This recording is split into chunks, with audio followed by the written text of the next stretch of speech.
Assalamualaikum warahmatullahi wabarakatuh. Selamat pagi pemirsa Trans7. Hasanah Ensiklopedia Islam Dunia pagi ini kembali hadir untuk melengkapi hasanah pengetahuan Islam dunia ke hadapan Anda. Dalam dua bagian, hasanah hari ini akan kami isi dengan informasi Al-Quran dan fenomena alam, runtuhnya Khalifah Utsmaniyah dan sekularisasi Turki, serta kisah para pejuang Islam di tanah Arab melawan imperialisme Barat. Dan pemirsa, inilah hasanah Ensiklopedia Islam Dunia hari ini.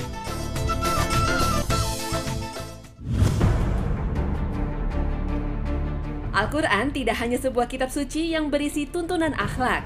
Al-Quran juga mengupas berbagai fenomena alam. Lebih dari 1.200 ayat yang membahas peristiwa alam saat ini sudah dibuktikan kebenarannya dalam sains modern. Al-Quran sudah mengupas proses terbentuknya hujan dalam 14 abad silam. Dahulu, proses terbentuknya hujan merupakan sebuah misteri besar. Namun setelah ditemukan radar cuaca, para ahli pada era modern ini baru mengetahui tahap-tahap pembentukan hujan.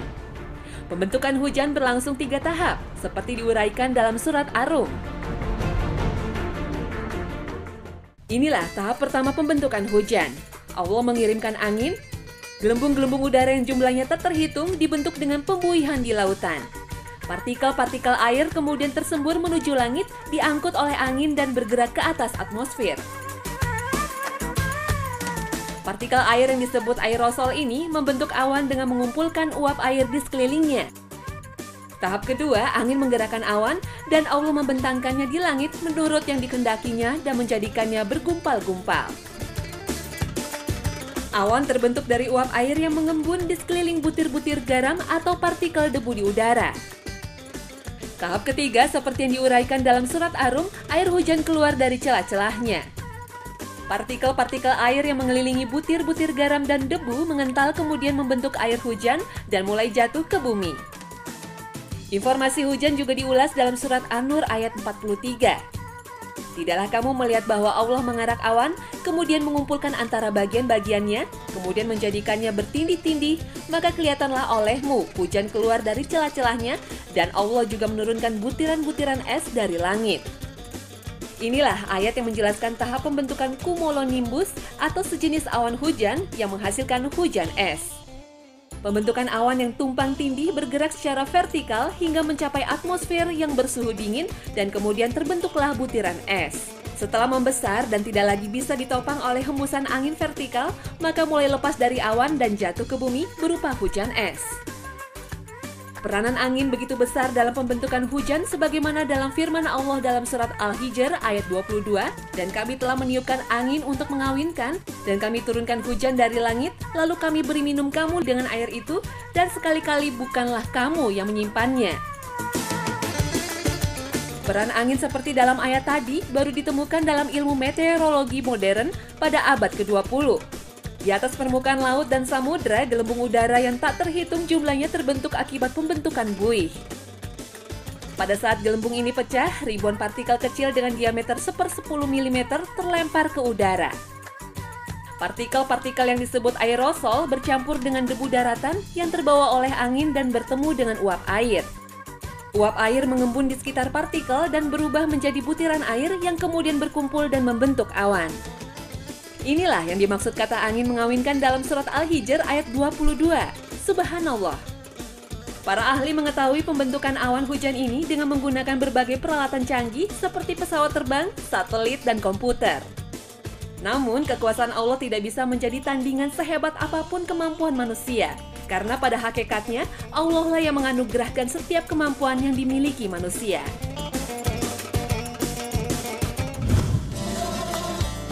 Allah menciptakan gunung-gunung sebagai pasak untuk menjaga goncangan di permukaan bumi.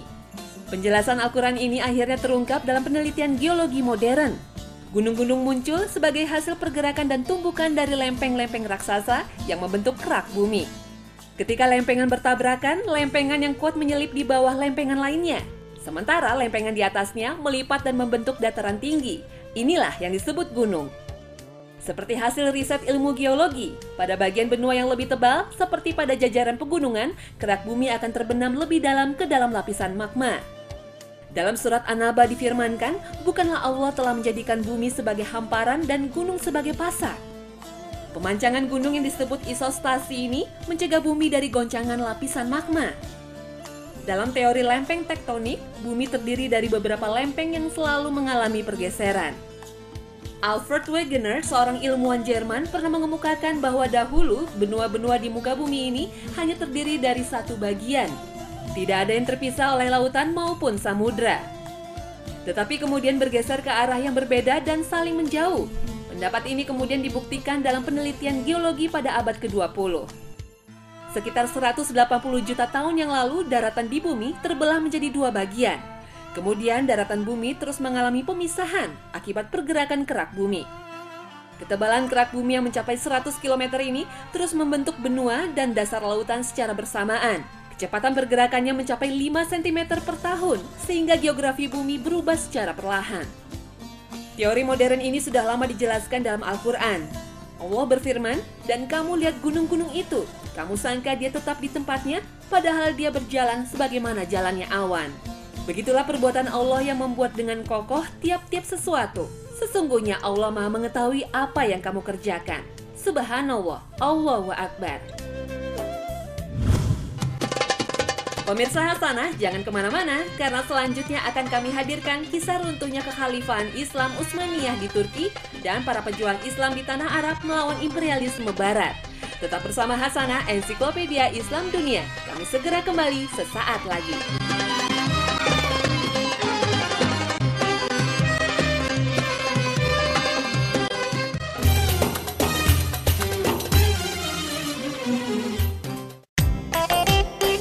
Terima kasih pemirsa Trans 7, Anda masih setia bersama kami di Hasanah, Ensiklopedia Islam Dunia.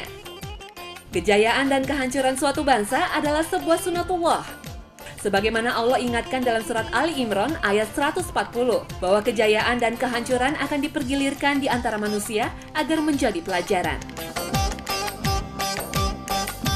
Negara-negara Muslim di Timur Tengah saat ini telah dilanda gelombang aksi unjuk rasa. Penguasa-penguasa diktator tumbang dan dilengsarkan oleh rakyatnya sendiri seperti Mesir dan Libya. Aksi serupa kini juga tengah melanda negara-negara Arab lainnya seperti Yaman, Suriah, dan Bahrain. Padahal dahulu negara-negara Arab berada dalam satu kekuasaan khalifah Islam, bahkan membentang wilayahnya hingga Eropa. Inilah kejayaan peradaban Islam yang dimulai pada masa Nabi Muhammad, kemudian dilanjutkan oleh para Khalifatur Rasyidin, hingga kekuasaan Islam di bawah dinasti kerajaan, yaitu Bani Umayyah dan Bani Abbasiyah. Kekhalifahan Islam pada periode terakhir kembali bangkit pada masa kerajaan Turki Utsmani, kerajaan Safawi di Persia, dan kerajaan Mughal di India. Setelah kekhalifahan Islam ini mengalami kemunduran hingga jatuh, sebagian besar wilayah kekuasaan Imperium Islam berada dalam jajahan Barat. Dan sejak itulah kemajuan peradaban Islam berpindah ke Barat. Dan berikut ini perjalanan kekhalifahan Islam di bawah Turki Utsmani yang menjadi titik akhir kekuasaan Imperium Islam di dunia. Kekuasaan Turki Utsmani berlangsung hingga 6 abad, antara tahun 1299 hingga 1923 dipimpin oleh 36 sultan. Kesultanan Utsmani menjadi pusat interaksi Barat dan Timur dengan kekuasaan meliputi 29 provinsi dan Konstantinopel. Sekarang Istanbul sebagai ibu kotanya. Kesultanan Utsmani menjadi salah satu kekuatan utama dunia dengan angkatan lautnya yang kuat. Utsman I, pendiri kesultanan ini berhasil memperluas wilayahnya hingga wilayah Kekaisaran Bizantium. Utsman terkenal sebagai pemimpin yang kuat dan disegani. Pemerintah Utsmaniyah mengembangkan suatu sistem yang dikenal milet, yaitu sistem yang memberi kebebasan kelompok agama dan suku minoritas untuk mengurus masalah mereka sendiri tanpa banyak intervensi dari pemerintah pusat. Kesultanan Utsmani mulai merambah bagian timur Mediterania dan Balkan, kemudian menyebar hingga ke Eropa. Pada masa Mehmed II, atau dikenal juga Mehmed Sang Penakluk, banyak melakukan perombakan kesultanan dan militer.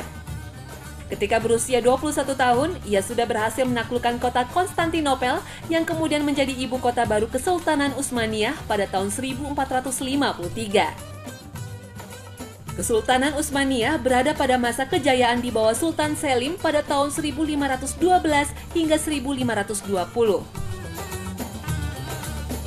Dan dilanjutkan oleh pewarisnya Sulaiman yang Agung. Sulaiman berhasil menaklukkan kerajaan Hongaria dan beberapa wilayah di Eropa Tengah. Sepeninggal Sulaiman, wilayah kekuasaan Utsmaniyah banyak yang menghilang. Munculnya beberapa kerajaan di Eropa Barat memperlemah kekuasaan sultan baik di bidang politik maupun ekonomi. Bahkan teknologi militer kerajaan Eropa berkembang lebih maju daripada Utsmaniyah.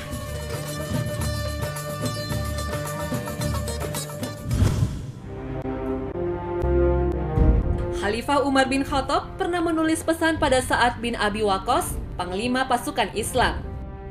Sesungguhnya kami memerintahkan kepadamu dan kepada seluruh pasukan yang kamu pimpin agar bertakwa dalam segala keadaan, karena takwa kepada Allah merupakan seutama-utamanya persiapan dan strategi paling kuat dalam menghadapi pertempuran. Hancurnya dinasti-dinasti Islam dikarenakan pemerintah dipimpin oleh penguasa yang hidup bermewah-mewah. Hilangnya ruh jihad yang dimiliki pasukan Islam ikut memperlemah kekuatan pasukan. Muncul paham nasionalisme yang diusung Mustafa Kemal Pasha membuat Khalifah Utsmani makin tersingkir. Sementara kelompok nasionalis mendapat dukungan dari rakyat. Inilah peluang yang dimanfaatkan Mustafa Kemal Pasha untuk mendirikan Dewan Perwakilan Nasional dan menobatkan dirinya sebagai ketua. Sehingga terjadi dualisme pemerintahan, yaitu pemerintahan Khalifah di Istanbul dan pemerintahan Dewan Perwakilan Nasional di Ankara. Melalui dewan inilah ia mengusulkan pemisahan antara khalifah dan pemerintahan. Puncaknya saat Mustafa Kemal terpilih menjadi ketua parlemen, ia mengumumkan kebijakannya mengubah sistem khalifah dan republik yang dipimpin oleh seorang presiden. Mustafa Kemal Pasha terpilih sebagai presiden pertama di Turki pada 29 November 1923. Upaya untuk membubarkan kekhalifahan Islam terus dilakukan dengan membuat taktik politik. Siapapun yang menentang sistem republik akan dianggap sebagai pengkhianat bangsa, kemudian merusak citra khalifah sebagai sekutu asing. Dalam sidang Dewan Perwakilan Nasional pada 3 Maret 1924, Mustafa Kemal memecat khalifah dan membubarkan sistem khalifah serta menghapuskan sistem Islam dari negara ini. Momentum inilah yang disebut-sebut sebagai puncak revolusi politik yang dibawa Mustafa Kemal, sekaligus titik akhir dari kekhalifahan Islam.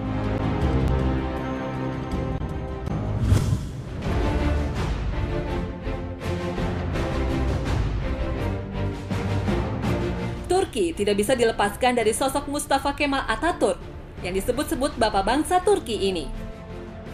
Mustafa Kemal lulus dari Akademi Militer dengan pangkat kapten.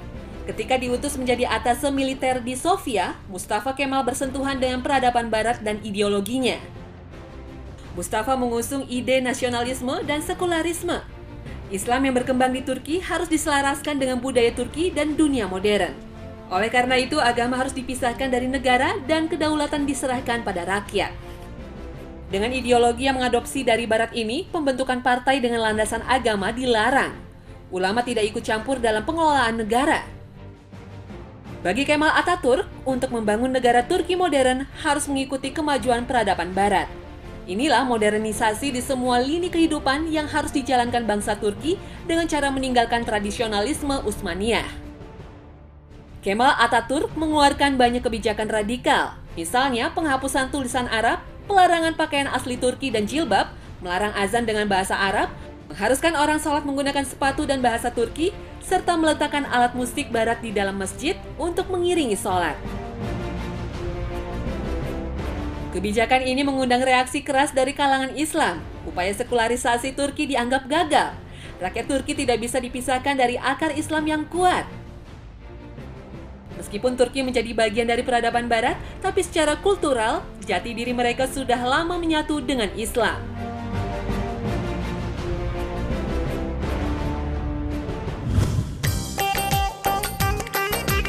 Nah pemirsa Hasanah, bagian selanjutnya akan kami isi dengan kisah para pejuang Islam di tanah Arab melawan imperialisme Barat.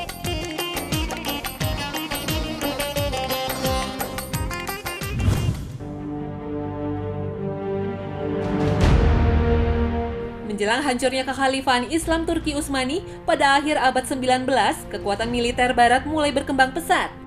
Daerah-daerah yang dulu di bawah kekuasaan Turki Utsmani mulai melepaskan diri. Persaingan antara negara-negara maju makin menguat. Ideologi imperialisme mendorong negara besar untuk menginvasi negara-negara kecil. Perang Dunia Pertama pun meletus antara tahun 1914 hingga 1918. Persaingan kekuatan militer belum berakhir. Negara-negara besar penganut ideologi fasis berusaha menjadi penguasa dunia. Perang Dunia Kedua yang dimulai pada tahun 1939 hingga 1945 menjadi bukti kekejaman dan keserakahan manusia yang dilandasi motif ekonomi dan kekuasaan. Di tengah krisis dunia inilah lahirlah para pejuang muslim yang juga seorang tokoh ulama yang berani melawan imperialisme di Timur Tengah. Sebagaimana dalam hadis Nabi diriwayatkan bahwa mereka adalah orang yang memperjuangkan kebenaran yang dijamin oleh Allah mendapat keselamatan di akhirat. Dan berikut ini profil pejuang muslim yang menjadi syahid karena menegakkan agama Allah. Tokoh pertama adalah Omar Mukhtar. Omar Mukhtar pemimpin perjuangan Libya melawan imperialisme Italia. Omar Mukhtar lahir di timur Cyrenaica, sebuah desa timur Janzu Timur, Tobruk, Libya pada tahun 1861. Ia adalah anak yatim piatu yang diadopsi oleh pemimpin agama di daerahnya. Omar Mukhtar adalah tokoh sufi tarekat Sanusiyah, seorang sufi yang tidak melepaskan diri dari persoalan dunia. Omar Mukhtar pernah terlibat dalam perjuangan orang-orang Sudan melawan penjajahan Inggris. Saat Italia mulai menjajah Libya pada tahun 1911, Omar Mukhtar kembali ke tempat kelahirannya untuk menggerakkan kabilah-kabilah Arab melawan Italia. Penjajahan Italia di Libya dimulai pada tahun 1911. Saat itu Italia meminta kekhalifahan Utsmani menyerahkan Tripoli kepada Italia. Permintaan itu dilawan oleh tentara Turki bersama para mujahidin, mereka berusaha mengusir Italia. Namun Sultan Turki menyerah dan menandatangani perjanjian damai dengan Italia pada tahun 1912. Namun rakyat Libya menolaknya dan tetap berjuang mempertahankan tanah kelahirannya. Perlawanan jihad ini dipimpin oleh Omar Mukhtar dengan strategi perang gerilya padang pasir. Omar Mukhtar memiliki sekitar 6.000 pasukan yang membuat Italia mengalami banyak kekalahan akibat taktik jitu pasukan elit Omar Mukhtar. Pada tahun 1921, Omar Mukhtar tertangkap karena pengkhianatan salah seorang pasukannya. Namun, Omar berhasil dibebaskan melalui politik diplomasinya. Namun saat Libya diperintah oleh Gubernur Jenderal Giuseppe Volpi, pasukan Italia bertindak brutal membunuh penduduk biasa. Omar Mukhtar beserta pasukannya pun kembali bergerak melawan pasukan Italia. Peperangan yang panjang ini mengakibatkan Italia menderita kerugian yang sangat besar. Italia banyak kalah di medan perang. Benito Mussolini, sang diktator Italia, akhirnya mengirimkan pasukan yang lebih besar, 400.000 pasukan ke Libya. Pasukan Italia dengan teknologi militer yang canggih tak mampu mengalahkan pasukan mujahidin. Dengan senjata yang sederhana, mereka berjuang dengan ruh jihad. Setelah para mujahidin berperang selama 20 tahun, pasukan Italia akhirnya berhasil menangkap Omar Mukhtar. Omar Mukhtar dihukum gantung pada 16 September 1931. Ialah pejuang yang mati syahid di tiang gantung demi mempertahankan negerinya. Kisah Omar Mukhtar pernah diangkat ke layar lebar dengan judul Lion of Desert, Singa Padang Pasir. Film yang diproduksi tahun 1981 ini dibintangi aktor kawakan Anthony Quinn. Film ini disutradarai Mostafa Akkad yang juga sukses membuat film Nabi Muhammad The Messenger. Film ini sempat dilarang beredar di Italia pada tahun 1982 karena dianggap akan merusak kehormatan tentara Italia yang telah berkorban untuk negerinya. Film ini baru disiarkan di televisi Italia pada tahun 2009 bersamaan dengan kunjungan resmi pemimpin Libya Muammar Gaddafi. Muhammad Jamaluddin Al-Afghani. Ia lahir di Asadabad, Afghanistan pada tahun 1838. Keturunannya bersambung hingga Sayyid Ali At-Tirmizi, seorang perawi hadis yang terkenal. Al-Afghani diberi anugerah kecerdasan yang luar biasa. Pada usia 18 tahun, ia sudah menguasai cabang-cabang ilmu pengetahuan, mulai filsafat, hukum, sejarah, kedokteran, matematika, hingga astronomi. Al-Afghani sangat prihatin dengan kondisi umat Islam di bawah kolonialisme Barat. Ia bercita-cita membangun kembali kebangkitan Islam melalui gagasannya Pan-Islamisme. Pan-Islamisme adalah solidaritas umat Islam dunia untuk membebaskan diri dari dominasi Barat. Al-Afghani menyerukan konsep negara republik yang demokratis bagi negeri-negeri Islam karena monarki absolut menurutnya tidak sesuai dengan ajaran Islam. Ia sempat berkelana ke negara-negara Eropa dan lama tinggal di Moskow untuk berdakwah. Melalui perjuangannya, Al-Quran bisa dicetak dengan terjemahan bahasa Rusia. Al-Afghani bersama Muhammad Abduh sempat menerbitkan Al-Urwatul Wusta, suatu jurnal pemikiran Islam yang sempat dilarang karena ikut membangkitkan semangat jihad umat Islam. Al-Afghani wafat pada tahun 1897 di Istanbul, Turki dan dimakamkan di Istanbul. Namun pada tahun 1944, jasadnya dipindahkan ke Afghanistan. Tokoh lainnya adalah Hasan al-Banna. Hasan al-Banna dilahirkan di desa Mahmudiyah, kawasan Buhairoh, Mesir pada tahun 1906. Ayahnya Syekh Ahmad al-Banna adalah seorang ulama fikih dan hadis. Sejak kecil, Hasan al-Banna sudah menunjukkan kecerdasannya.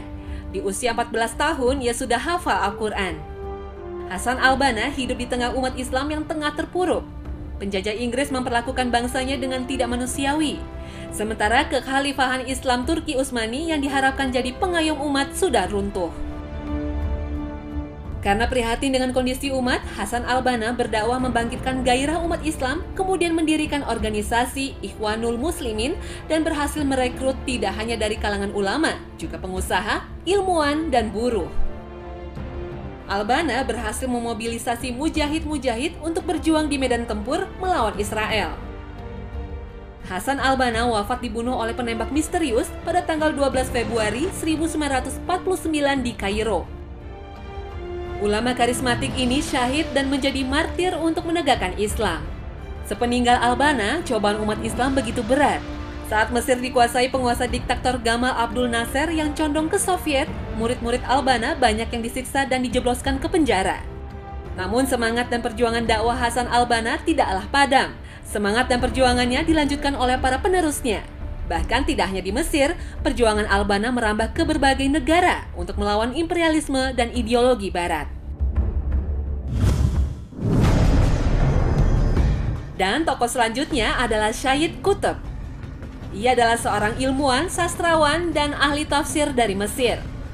Nama lengkapnya Sayyid Qutb Ibrahim Hussein Shadzili. Lahir di daerah Asyut, Mesir pada tahun 1906. Selama hidupnya, ia aktif menulis buku. Ia telah menghasilkan lebih dari 20 buku dalam berbagai bidang. Ia juga aktif terlibat dalam gerakan Islam Ikhwanul Muslimin yang dipimpin Hasan al-Banna. Sayyid Qutb adalah seorang pemikir yang kritis. Menurut Sayyid Qutb, problem kemanusiaan yang terparah diakibatkan materialisme dan jauh dari nilai-nilai agama. Setelah bergabung dengan Ikhwanul Muslimin, Sayyid Qutb menjadi tokoh pergerak perjuangan Islam. Sayyid Qutb adalah seorang pemikir kritis. Ia banyak melontarkan kritikan terhadap pemerintah Mesir. Pada tahun 1951, pemerintah Mesir membubarkan Ikhwanul Muslimin dan menangkap banyak tokoh, termasuk Sayyid Qutb. Sayyid Qutb ditahan dengan alasan akan berbuat makar menggulingkan pemerintahan yang sah. Meski mendapat protes dari dunia internasional, pemerintah Mesir tetap mengeksekusi mati Sayyid Qutb di tiang gantungan. Menjelang eksekusi, seorang perwira sempat menawarkan pengampunan dari Presiden Gamal Abdul Nasser dengan syarat ia harus menuliskan permintaan maaf di atas secarik kertas. Tapi permintaan itu ditolak tegas Sayyid Qutb. Ia tidak akan pernah bersedia menukar kehidupan dunia yang fana ini dengan akhirat yang abadi. Dan pemirsa Trans 7, kisah para tokoh pejuang yang rela mengorbankan jiwanya demi tegaknya Islam menjadi akhir kebersamaan kita dalam Hasanah pagi ini. Saksikan selalu Hasanah Ensiklopedia Islam Dunia setiap hari pukul 5 pagi waktu Indonesia Barat. Selamat memulai aktivitas Anda pagi ini. Terima kasih dan wassalamualaikum warahmatullahi wabarakatuh.